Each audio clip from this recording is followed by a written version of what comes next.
Something happened recently that made me recall a childhood memory of the first time that I ever used scissors.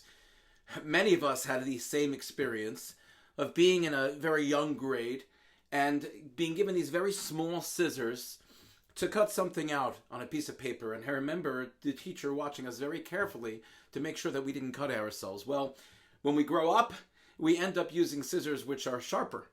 And unfortunately, a couple of weeks ago, I was cutting something, and I ended up, when I was holding the other item, and as I cut, I ended up cutting my finger.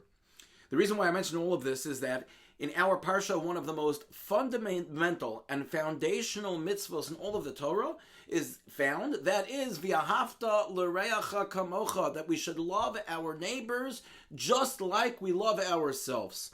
So Rav Avram Chaim of Zlochev, Zichat Tzadik Livracha, once asked his Rebbe, Shmelka Minikolsburg, Zichat Tzadik Livracha, he says, how exactly does v'ahavta l'reacha kamocha work? How is it possible for us to love everyone? Does that mean like even someone who seems to be a bad person, someone who is evil, we have to love that person too? How is it possible for us to do that?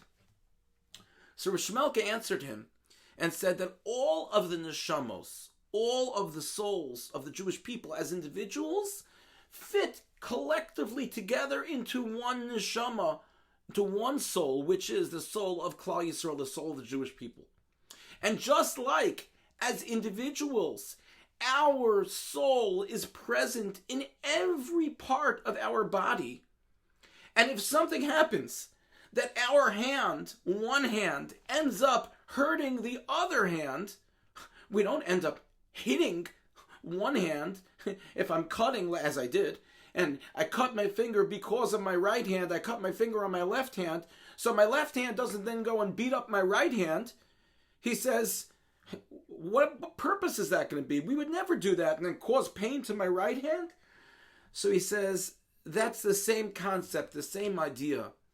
At the time when someone else's soul, someone else's neshama, which is intertwined with our own soul, causes danger, causes something which is bad to others because they're not thinking clearly, they're not thinking straight. And if someone seems to be evil, even if we say, no, they are calculated, they know what they do, what they're doing.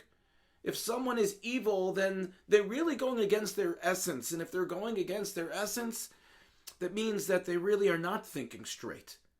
So we then look at someone who is not thinking straight, who does not have clarity of mind. Would we look at them as being someone who is bad from their essence? Or would we look at them as someone who unfortunately is making a big mistake? And if we look at someone who's making a big mistake, there should be a part of us that feels compassion for someone who is making a big mistake that ultimately only later on, maybe weeks or months or years from now, they will look at and regret. So we could look at that person and we could try to find that sense of compassion for them, just as we would have compassion for ourselves.